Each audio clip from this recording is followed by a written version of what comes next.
নিচের সংখ্যাগুলো তুলনা করে এবং ছোট থেকে বড় এবং বড় থেকে ছোট ক্রমানুসারে সাজায়। এখানে 3টা করে সংখ্যা দেওয়া আছে, 1 2 3। এখানে এই সংখ্যাগুলোকে আমরা ছোট থেকে বড় সাজাবো, আবার বড় থেকে ছোট সাজাবো।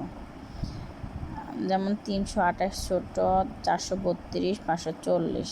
আবার এই দিক থেকেই করবো, 540 432 328। আচ্ছা,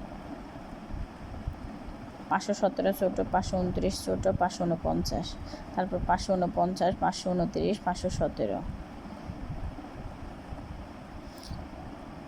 আমরা আগের ভিডিওতে বলে দিছি ছোট থেকে বড় আমরা কিভাবে চিনব, কিভাবে নির্ণয় করব। একটু উদাহরণ দিয়ে দেখায়, যেমন একক দশক শতক, শতকের গড়ে 5, একক দশক শতক, শতকের গড়ে 3, একক দশক শতক, শতকের গড়ে 4।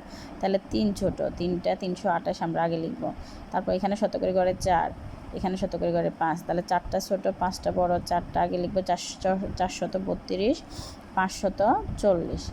আবার বড় থেকে ছোট, তাহলে একক দশক শতক, শতকের গড়ে 5, এখানে শতকের গড়ে 4, এখানে শতকের গড়ে 3, 5টা বড় 540 আগে লিখব।